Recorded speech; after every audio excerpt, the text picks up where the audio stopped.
మేనక, ఇంకో 5 నిమిషాల్లో శనిగ్రహం 90 డిగ్రీల కోణంలో సూర్యుని అక్షయ రేఖకు నేరుగా రాబోతుంది. అప్పుడు శనిగ్రహ కిరణాలు భూమధ్య రేఖను తాకుతాయి. ఆ తరుణంలో సందీప్ సురక్షితంగా ఈ గడిలోకి వచ్చేయాలి. అప్పుడే మనం ఆ ఆత్మని వేరు చేయగలం. సందీప్కి ఫోన్ చేసి ఎక్కడున్నాడో అడగండి.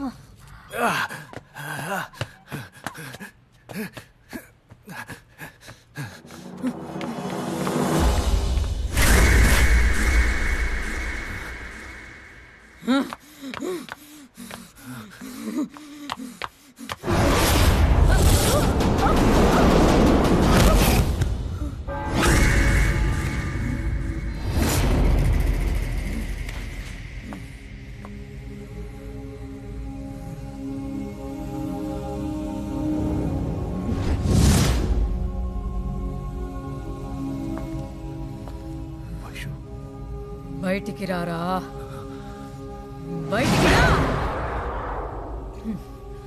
తప్పించుకున్నావని ధైర్యంగా ఉన్నావా? నీ అంతటా నువ్వే వస్తావురా, చూస్తావా? నీ వైష్ణవిని నీ కళ్ళ ముందే ఏం చేస్తానో చూస్తావా? ఏం చేయబోతున్నావు? తను వదిలేయ్.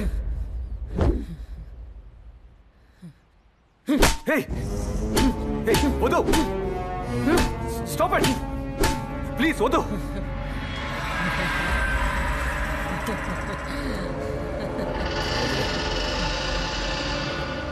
ఇప్పుడు నీ వైష్ణవి పడే బాధని చూస్తావా? చూడు చూడు. వద్దు.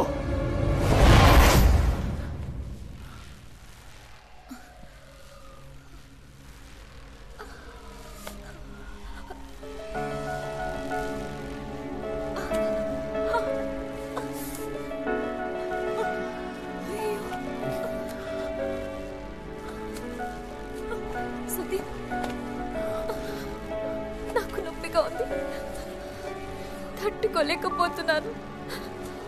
నన్ను తీసుకెళ్ళిపో, లేదా నువ్వే చంపే. వైషు, ఏంటిది వైషు? నువ్వు ఇలా బాధపడ్డం కంటే నేను చావడం బెటర్.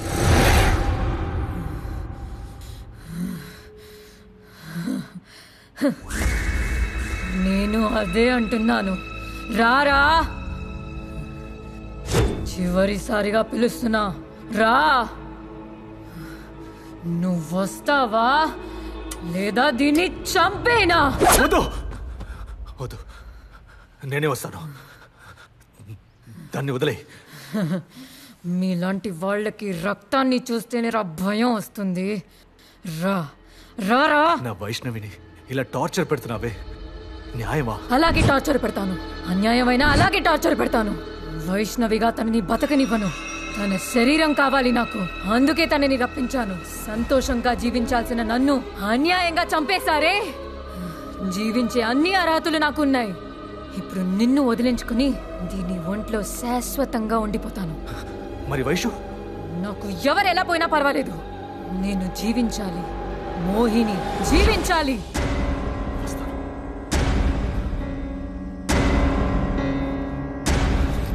రా రా రా రా.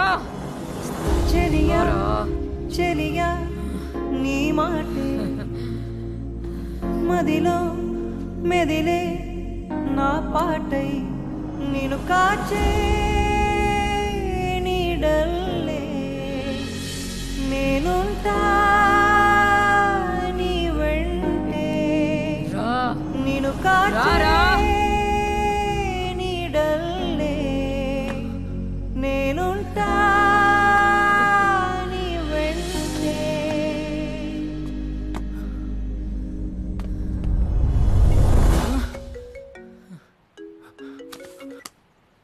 మా సందీప్, నువ్వెక్కడున్నావు? చర్చ్ లో.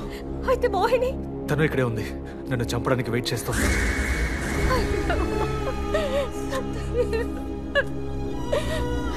నేను మాంక్ మాట్లాడుతున్నాను. లేదు స్వామి, నేను చావాల్సిందే, లేదా తను వైష్ణవిని చంపేస్తుంది. తను వైష్ణవిని చంపదు, నీ దగ్గర నటిస్తోంది. తనకి వైష్ణవి శరీరం కావాలి. నీకు వైష్ణవి కావాలంటే నువ్వు తప్పించుకుని బుద్ధుడి గుడికి రావాలి. తను నిన్ను తరుముకుంటూ వచ్చిందంటే మిగతాది నేను చూసుకుంటాను. ఎలా తప్పించుకురమ్మంటారు? ఒక్కడుగు ముందుకు వేయడమే కష్టంగా ఉంది. ఓ దారుంది. ఆ చర్చికి వెనక వైపు కింద పెద్ద జలపాతం ఉంది.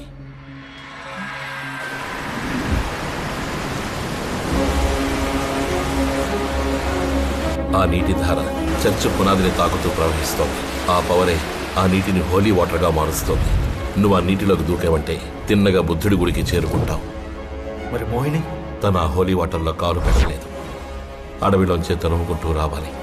ఆలోగా నువ్వు వచ్చేయచ్చు. రే వైష్ణవి, నీకొద్దా? నీ వైష్ణవిని వదిలేసి వెళ్ళిపోతావా? తనని నువ్వు ఏం చేయవని నాకు ఇప్పుడు అర్థమైపోయింది. తన శరీరం నీకు కావాలి.